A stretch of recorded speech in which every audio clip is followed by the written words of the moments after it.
여러분, 사람들은 어디 구경을 가면 높은 곳을 찾습니다. 아무래도 높은 곳에 가면 여러분 잘 보이죠. 이 모양이 이렇게 생겼구나. 전망대 같은 곳을 그래서 만들어 놓습니다. 요즘 어디를 가나 지자체에서 만들어 놓은 이런 전망대를 볼 수 있죠.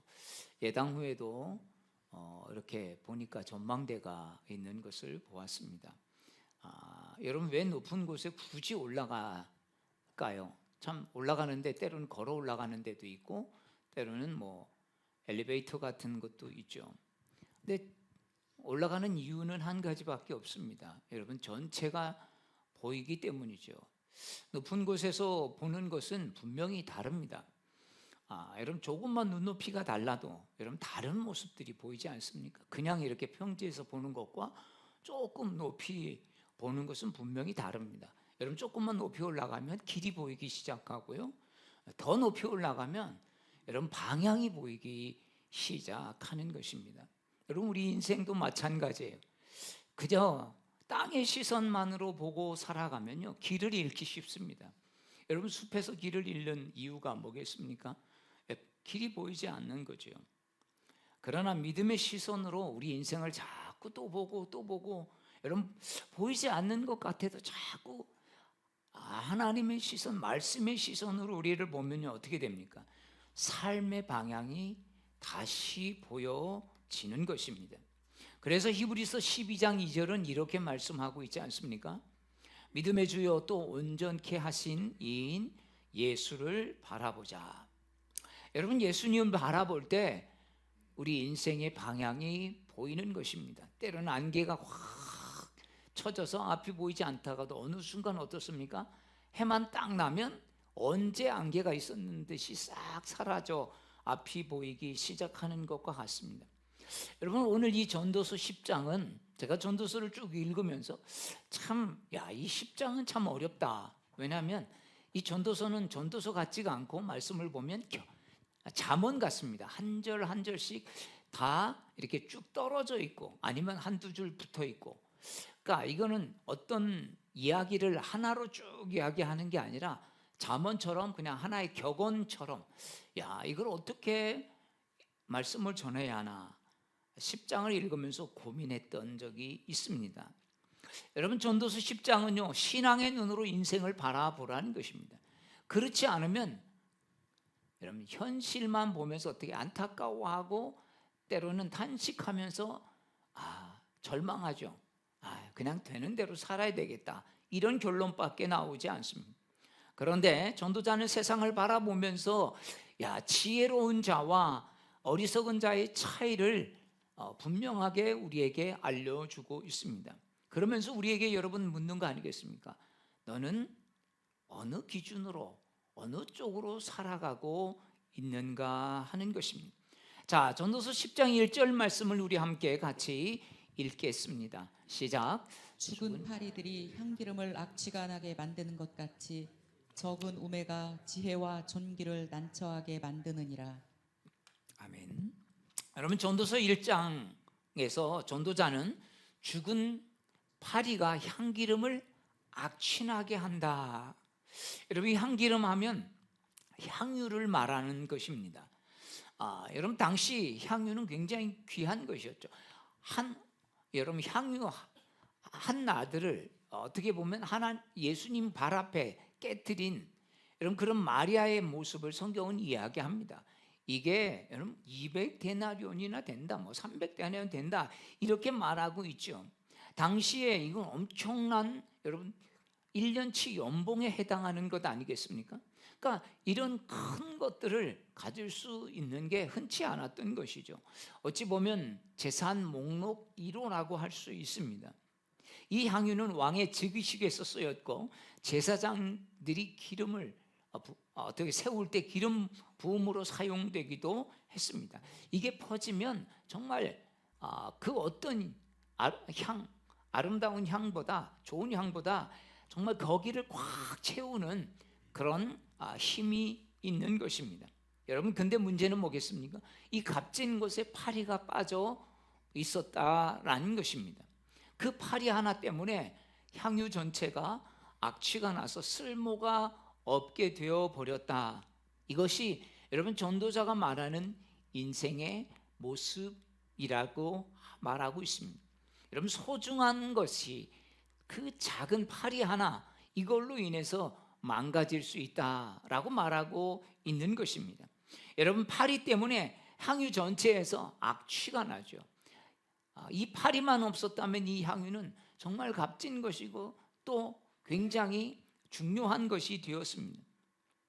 아무리 여러분 훌륭하게 살아온 사람도 작은 죄 하나 때문에 인생에 악취가 날 수 있다라고 하는 것을 가르쳐 주고 있습니다. 죽은 파리들이 귀한 향유를 악취나게 만드는 것은 여러분 은유입니다. 변변치 않은 작은 존재, 하찮은 것에 인생이 걸려 넘어진다는 것이죠. 여러분 우리 주변에 그런 사람들 보죠. 정말 별거 아닌 것에 걸려 넘어져서 인생이 병들고 또 망가지고 몰락하는 이러한 것들을 볼 수 있습니다. 여러분 2절에서 11절까지 전도자의 눈에 비친 세상살이, 즉 믿음의 사람들이 세상을 보는 그 눈을 가르쳐 주고 있습니다. 자, 2절은 이렇게 말씀하죠. 우리 2절 말씀을 같이 읽겠습니다. 시작. 지혜자의 마음은 오른쪽에 있고 우매자의 마음은 왼쪽에 있느니라. 여러분 여기 두 종류의 단어가 중요한 단어인데요. 지혜자, 우매자. 이걸 지혜자는 이 히브리어로 하캄이라고 하는 단어를 씁니다. 우매자는 캐실이라고 하는 단어를 쓰는데요. 여러분 여기서 이 히브리어 지혜자, 하캄은요, 머리가 좋은 사람, 지혜가 많은 이런 사람만을 이야기하는 게 아닙니다.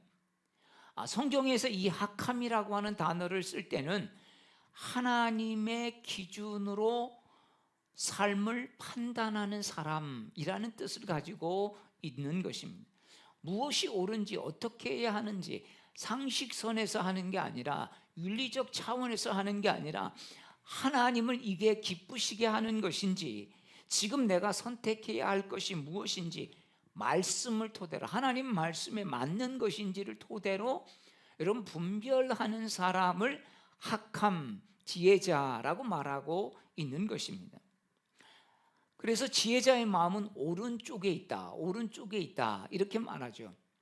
성경은 오른쪽을 옳은 길, 바른 방향, 하나님의 은혜의 자리를 의미합니다. 그러니까 어떻게 보면 유대인들이 이 오른손을 중요하게 여기는 이유가 있는 거죠. 왼손이 쓸모없는 게 아니라 오른쪽 왼쪽이기 때문이죠. 참 어떻게 보면 정말 귀한 의미들을 볼 수가 있습니다. 어떤 사람은 직장에서 손해를 보더라도 정직하게 일하기로 결정을 하는 것입니다. 왜냐하면 하나님이 보신다라는 믿음 때문이 아니겠습니까? 그래서 당장 세상적 기준으로 보면 손해를 볼 수가 있습니다. 하지만 이런 것은 결국 손해 이상으로 하나님께서 다른 것에서 채워주시고 잘못된 것으로 나가는 것을 막아주신다는 믿음 때문에 그렇게 할 수가 있는 것입니다. 여러분 소득이 많아지는 것도 중요하지만 소득이 엉뚱한 것으로 새지 않는 것이 더 중요한 것입니다. 우리가 소득을 많게 하는 것은 한계가 있는 것 아니겠습니까? 근데 문제는 이 소득이 엉뚱한 것, 새는 것이 더 많다면 우리는 삶이 더 궁핍해질 것입니다. 우리는 하나님께 11조를 드리지 않으면 어차피 다른 곳에 11조를 한다라는 말이 있습니다. 사고가 일어나고 문제를 당하고 갑작스러운 일로 돈이 새어 결국은 그곳에 11조를 한다는 것이죠. 돈을 내가 아낀다고 여러분 아낄 수 있다면 많은 사람들이 꽤 부자가 된 사람들이 있을 것입니다. 그런데 실상은 여러분 그렇지 않아요. 내가 아낀다고 되어지는 게 아니죠. 참 때로는 예상치 않는 사고가 나서 금방 산 자동차들이 사고가 나서 부서지고 정말 이거는 우리가 생각할 수 없는 부분들인 것입니다. 그럼 여러분 우매자란 단어 캐실이란 어떤 뜻일까요? 히브리어 캐실은 그냥 머리가 좀 부족하고 모자란 이런 사람이 아닙니다. 즉 캐실이란 단어의 뜻은 뭐냐면 알면서도 하나님의 말씀을 따르지 않는 사람, 이런 사람을 캐실, 즉 우매자다, 어리석은 사람이다 라고 말하고 있는 것입니다. 자기 기준이 욕심이니까 그 욕심대로 하니까 우매한 사람이 되는 거죠. 자기 기준이 감정이니까 여러분 우매자가 되는 것입니다. 세상적인 가치가 기준인 사람이 되니까 우매자죠. 하나님의 가치가 기준이 아니라. 그래서 성경은 우매자의 마음은 왼쪽에 있다 이렇게 말합니다. 왼쪽은 항상 잘못된 길, 또 어리석은 방향을 가리키는 그런 다른 말이기도 합니다. 얼마 전에 공항에서 비행기를 놓친 사람이 자기를 떼놓고 비행기가 출발했다고 면세점에서 난동을 부린 이야기를 들었습니다. 이 사람은 순간의 감정을 다스리지 못해서 부린 난동으로 아마도 여러분 민사상 큰 배상을 해야 했습니다. 여러분 비행기 안에서도 난동을 부리면 엄청난 많은 손해배상을 비행사에서 청구하지 않겠습니까? 나중에 후회해봤자 이미 늦은 것입니다. 어떤 사람이 화가 나면 생각 없이 여러분 말을 쏟아내는 사람들이 있습니다. 며칠 전 도서관에 가서 있는데 책을 읽고 설교를 준비하는데 그곳에서도 그곳에 뭐 하러 왔겠습니까? 공부하러 오나 시험 준비를 하러 온 좀 나이 지긋한 분이 자기 감정을 조절하지 못하는 그런 모습들도 보게 됩니다. 여러분 신앙보다 기분이 앞서는 사람, 기분이 좋으면 여러분 우리 그리스도인들도 교회는 가는데 기분이 나쁘면 예수님도 교회도 여러분 눈에 안 보이는 것이 아닙니까? 그저 자기 기분밖에 모르기 때문입니다. 성경은 이런 사람들을 캐실, 즉 우둔한 자, 우매한 자라고 말하고 있습니다. 여러분 전도서 10장 2절은 우리에게 묻고 있습니다. 지금 여러분의 마음은 오른쪽입니까? 왼쪽입니까? 어느 쪽으로 가고 있습니까? 여러분의 마음은 지금 지혜자의 모습, 즉 학함입니까? 아니면 캐실입니까? 이렇게 묻고 있는 것이 아니겠습니까? 이것을 좀 더 구체적으로 말하면 여러분 한 주간의 삶 속에서 그 삶의 기준이 하나님의 기준이 되었습니까? 아니면 내 감정과 내 생각, 내 욕심이 기준이 되었습니까? 예배는 드리지만 여러분 결정은 세상 기준으로 한다면 어떻게 했습니까? 그것은 바로 캐실, 우매한 자의 길이다라고 말하고 있는 것입니다. 여러분 그래서 우리는 늘 연약한 부분들이 있죠. 부족한 부분들이 있습니다. 그럴 때 여러분 주님께 물어야 합니다. 하나님이라면 이것을 어떻게 생각하실까? 하나님의 말씀은 뭐라고 말씀하고 있는가? 여러분 우리가 늘 이런 것들을 고민하면서 살아가는 사람, 이런 사람이 여러분 학함, 지혜로운 사람이라고 말하고 있는 것입니다. 지혜자의 길을 가는 사람입니다. 전도서 10장은 바로 당시 사회의 모습을 매우 냉철하게 바라보면서 나는 지혜로운 사람인가 아니면 우매한 사람인가, 나는 어느 길을, 나는 오른쪽으로 걷고 있는가, 나는 왼쪽으로 걷고 있는가라고 스스로에게 묻고 또 우리에게 묻고 있는 것입니다. 전도자는 세상을 낭만적으로 보지 않습니다. 현실이 있는 그대로 봅니다. 전도자의 눈에 비친 이 세상은 지혜가 존중받는 세상이 아니라 우매한 자가 권력을 잡는 세상이라고 말하고 있습니다. 자, 먼저 4절 말씀, 전도자는 통치자의 분노가 일어나더라도 그 자리를 떠나지 말라 이렇게 말씀합니다. 여기서 통치자는 권력을 가진 사람, 힘을 가진 사람입니다. 왜냐하면 어찌 보면 이 힘을 가진 사람과 나에게 어떤 해를 줄지 모르기 때문이죠. 어떻게 보면 권력을 가진 사람들은요, 때로 감정적으로 행동할 때 그 여파가 참 무섭습니다. 분노로 사람을 대하기도 하기 때문이죠. 자, 문제는 그런 사람이 판단할 때 우매하게 할 때가 있다는 것입니다. 자, 그래서 전도서는 이 5절에 보면 한 가지 재난을 보았다. 자, 5절 말씀은 우리 같이 읽겠습니다. 시작. 내가 해 아래에서 한 가지 재난을 보았노니 곧 주권자에게서 나오는 허물이라. 주권자에게서 나온 허물이 있는데요, 우매한 사람이 높은 자리에 있는 안타까운 현실을 말하고 있습니다. 여러분, 오늘 이 시대도 다르지 않죠. 강대국의 대통령에 절제되지 않는 통치력은 전쟁을 일으키고 그 전쟁으로 인해서 기름값, 물가가 오르고 또 전쟁을 끝내려고 하지만 이제 끝내기 점점 어려워지는, 여러분, 그런 난참에 빠져 있는 것이죠. 많은 사람들은 죽고 공포에 떨고 있는 지금 현실이 아니겠습니까? 이것을 전도자는 7절에서 종들이 말을 타고 다니고 고관들이 종들처럼 땅을 걸어 다닌다, 이렇게 표현하고 있습니다. 여러분, 이게 무슨 말이겠습니까? 서로 위치가 뒤바뀌었다는 거예요. 단순히 여러분 질서가 뒤집힌 그런 세상의 이야기를 하고 있는 것입니다. 지혜로운 자가 정말 자기의 자리를 잃어버린 사회, 우매한 자가 권력을 잡는 타락한 사회의 특징을 이 전도서는 말씀하고 있습니다. 여러분, 하나님이 창조하신 세계는요, 여러분, 질서와 조화가 있는 세상이었습니다. 그러나 인간은 하나님을 떠난 후 세상은 뒤틀리기 시작했다는 것입니다. 왜 그렇습니까? 지혜로 보는 게 아니라 여러분 자기 욕심으로, 욕망으로 보았기 때문에, 섬김이 아니라 힘이 기준이 된 세상이 되었기 때문입니다. 그래서 성경은 계속해서 반복해서 인간의 지혜가 아니라 바로 하나님을 경외하는 것이 지혜의 시작이다, 이렇게 말씀하고 있습니다. 여러분, 하나님을 떠난 인간의 모습은요, 결국 자기 욕심을 정당화할 수밖에 없는 것입니다.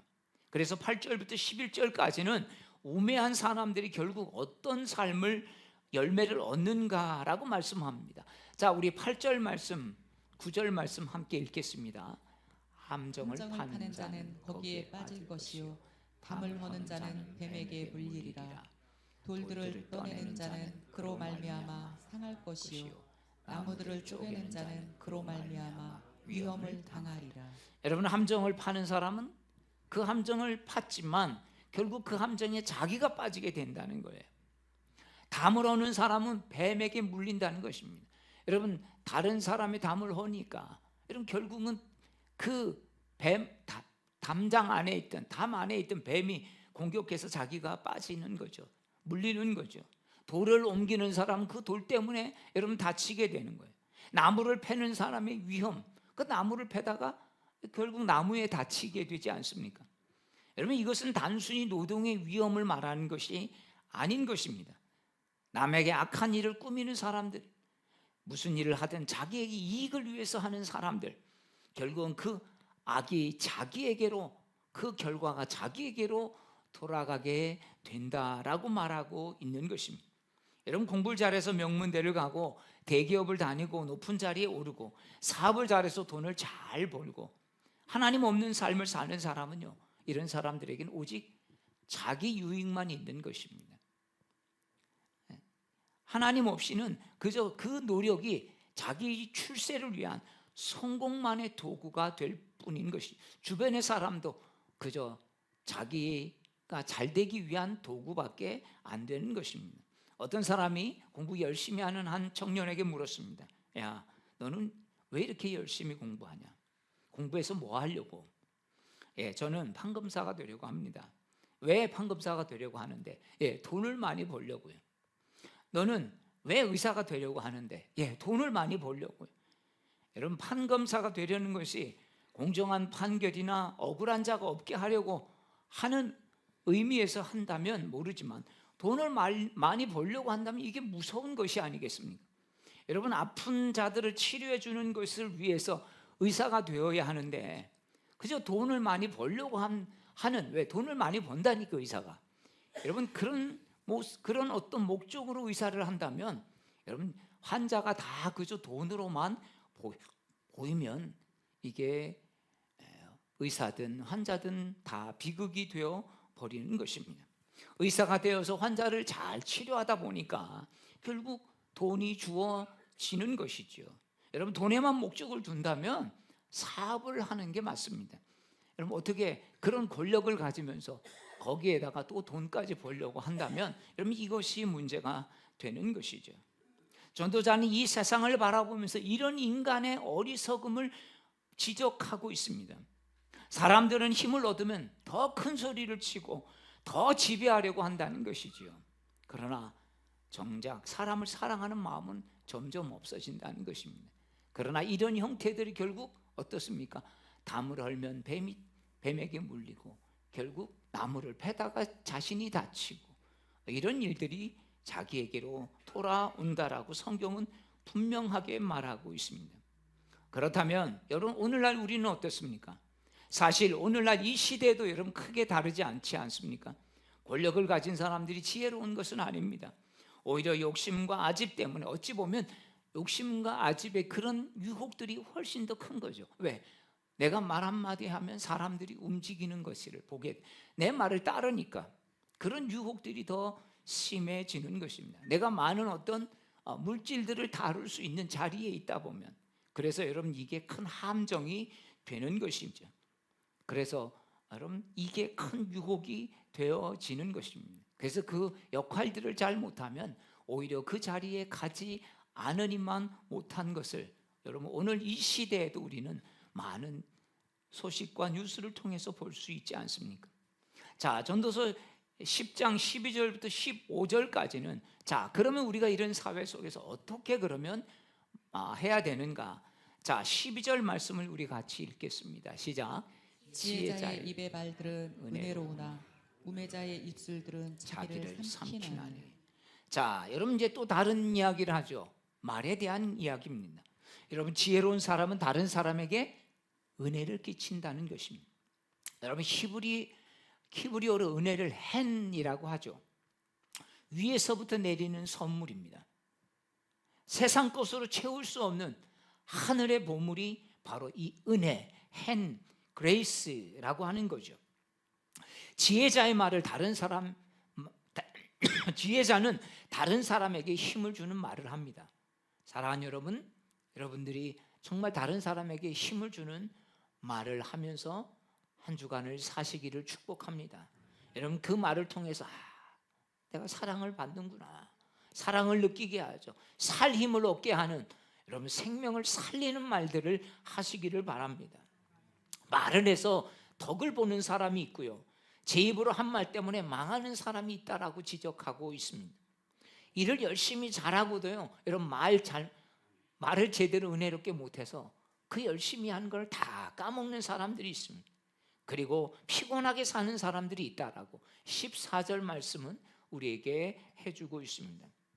여러분 누가 지혜로운 사람일까요? 누가 어리석은 사람일까요? 그것은 말을 바르게 하는 사람이 아니겠습니까? 말을 못되게 사용하는 사람이 여러분 어리석은 사람, 우매자인 것입니다. 그것은 말을 못되게 하는 그것을 통해서 어떻습니까? 다른 사람들을 마음을 상하게 하기 때문입니다. 사랑하는 여러분, 여러분들의 말은 어떻습니까? 다른 사람의 마음을 여러분 상하게 하는 말을 합니까? 아니면 기쁘게 하는 말을 합니까? 여러분의 말에 은혜를 나누고 또 축복을 전하는 여러분 구원의 도구로 여러분의 말이 쓰임 받기를 축복합니다. 어떻게 해야 그러면 여러분 귀한 쓰임 받는 인생이 될 수 있겠습니까? 우리의 말이 말씀의 통치를 받아야 하는 것입니다. 여러분 하나님의 말씀이 내 이 말을 다스려야 한다는 것입니다. 그러면서 우리는 그 말을 할 때마다 스스로에게 여러분 질문해 보십시오. 과연 나는 한 주간 살아가면서 하나님의 말씀을 진리로 받아들이고 그 진리의 말씀을 나는 입으로 말하고 있는가? 여러분 우리가 예배 시간에 말씀을 잘 듣습니다. 은혜를 받았다고 말하는 사람들이 있습니다. 그런데 문제는 여러분 이 예배가 끝이고 저 문을 나가는 그 순간부터 바로 우리의 문제가 시작이 된다는 것이죠. 여러분 삶의 자리로 돌아가면 우리는 우리의 말의 기준, 우리의 삶의 기준, 행동의 기준이 여러분 무엇이 됩니까? 하나님의 말씀입니까? 아니면 그저 내가 처한 환경 속에서 나는 말을 하고 있는 것입니까? 삶의 자리에서 우리의 기준이 하나님을 믿는 믿음입니까? 아니면 여러분 내 감정입니까? 우리가 하나님의 말씀을 붙잡으면 우리의 생각이 달라지고요, 우리의 마음속에 있는 그 말들이 다 쓰려져서 여러분 말로 다듬어서 정결하게 돼서 나오는 것이 아니겠습니까? 상황과 환경과 문제를 통해서 여러분 내 마음에 틈이 생길 수 있습니다. 여러분 이거는 인간의 누구나 공통점입니다. 그러나 이 연약한 틈을 말씀으로 채워서 그 말씀을 통해서 여러분 우리의 말이 나오면요, 정말 어렵고 힘든 상황 속에서도 은혜의 말이 나갈 수가 있는 것 아니겠습니까? 야, 저 사람은 저런 상황에서도 저렇게 말을 할 수 있네. 야, 저렇게 말을 할 수 있구나 라고 말하는 것이죠. 로마서 12장 2절은 이렇게 우리에게 권면합니다. 너희는 이 세대를 본받지 말고 오직 마음을 새롭게 함으로 변화를 받아, 이렇게 말씀하고 있지 않습니까? 사랑하는 여러분, 하나님의 말씀 우리의 마음을 새롭게 합니다. 그러나 말씀을 잊어버리면요, 삶의 중심이 흔들려 버리죠. 그러면서 우리의 말로 나가는 것들이 있습니다. 그때 사람은요 뭐겠습니까? 환경 따라 말할 수밖에 없죠. 환경 따라 그 마음이 여러분 요동치기 때문입니다. 욕심이 올라가고 비교가 시작됩니다. 인정받고 싶은 마음의 욕구가 커지는 것이지요. 여러분 그럴 때마다 다시 내 영혼에게 오늘도 말씀을 붙잡고, 그래 나는 하늘의 언어를 쓰고 있는가? 이 땅의 언어를 쓰고 있는가? 나는 이 말씀의 진리를 붙잡으면 내 삶에서, 저 사람의 삶에서, 우리 자녀의 삶에서 어떤 일이 일어날 것이라고 기대하고 말하고 있는가? 여러분 말할 때마다 그 말 하나가 저 사람에게 어떤 일이 일어날 것을 여러분 기대하고 말하시기를 축복합니다. 그러면 여러분 우리의 말이, 입술이 달라지는 것이, 내가 말을 딱 하기 전에 여러분 1초, 2초, 3초라도 주님, 그러면서 여러분 잠시라도 주님 생각하면 여러분 우리 말이 상황에 따라서, 감정에 따라서 나오는 말이 아니라 하나님이 기뻐하시는 말을 할 수가 있다는 것입니다. 여러분 그래서 우리가 정말 뭔가 좋은 일 할 때 멈칫거리지 말고 오히려 말할 때 멈칫 해야 됩니다. 딱 말하려 나가도 이게 하나님께서 기뻐하시는 말인가? 이게 생명을 살리는 말인가? 이게 정말 지혜자의 말인가? 아니면 우매자의 말인가? 이게 오른쪽의 방향의 말인가? 이게 왼쪽의 방향의 말인가? 여러분 내 영혼에게 자꾸 물을 수 있기를 축복합니다. 전도서 10장은 그래서 우리에게 가르쳐주고 있습니다. 아무리 귀한 향유라도 죽은 파리 하나가 들어가면 그 귀한 것들이, 그 가치 있는 향유가 여러분 쓸모없는 것으로 바뀐다라고 하는 것이지요. 여러분 마찬가지로 우리 인생도 작은 어리석은 말 하나 때문에, 그 말 때로는 태도 때문에 지금까지 쌓아온 우리의 삶의 향기가 여러분 다 악취로 바뀔 수가 있다는 것이지요. 그래서 하나님은 오늘 우리에게 묻고 계십니다. 너의 마음은 어느 쪽이냐? 여러분 우리가 외모를 가꾸려고 합니다. 좋은 옷도 입고 화장도 하고 때로는 머리도 하고, 여러분 우리가 외모를 꾸미는 만큼 우리의 마음도 말씀, 믿음으로 꾸며서 내가 어떤 생각과 어떤 태도와 어떤 말을 해야 되는지, 여러분 그래서 정말 우리가 예수 그리스도의 성품을 통해서 나오는 그 믿음의 말들로 우리의 가정 안에서도, 또 아내에게, 남편에게, 또 우리 자녀들에게, 또 우리 믿음의 공동체, 또 우리가 만나는 마을 사람들에게 할 수 있게 되기를 축복합니다. 하나님을 기준으로 살아가는 여러분 지혜자의 길을 가고 계십니까? 아니면 그저 처한 감정과 또 욕심과 기준으로 살아가는 여러분 우매자의 길을 가고 있습니까? 지혜자는 하나님을 바라보면서 말씀 속에서 자신의 삶을 자꾸 돌아봅니다. 이게 말씀에 맞는 것입니다. 말씀을 기준으로 선택합니다. 주님의 말씀에는 은혜가 있기 때문이죠. 주의 말씀을 보면서 또 내 인생을 높은 곳에서 내려다보는 하늘의 눈을 가지고 바라보고 있습니다. 사랑하는 여러분, 여러분의 인생이 향기 나는 인생이 되기를 원하십니까? 그렇다면 우리의 시선을 다시 하나님께로 돌려야 합니다. 말씀의 기준으로 생각을 해야 합니다. 그러면 우리가 살아가면서 어려움, 힘든, 우울 이런 것들로 생기는 이 빈틈에서 나오는 이런 쌀쌀함 이것이 아니라 은혜로 그 마음 빈틈을 메워갈 수 있기 때문입니다. 사랑하는 여러분, 한 주간 우리가 오늘 이 말씀을 생각하면서 내가 말씀으로 말하고 말씀으로 선택하는 삶을 살아야 되겠다. 여러분, 그런 결단을 통해서 한 주간 우리 삶이 향기 나는 삶, 그래서 작은 파리 같은 이런 것들이 우리 인생 속에 껴들어오지 않도록 주님 은혜를 주시옵소서. 말씀의 진리 가운데 그 말씀을 진리로 붙들고 살게 하옵소서.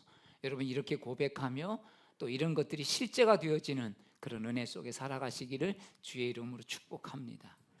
우리 같이 다 함께 일어나서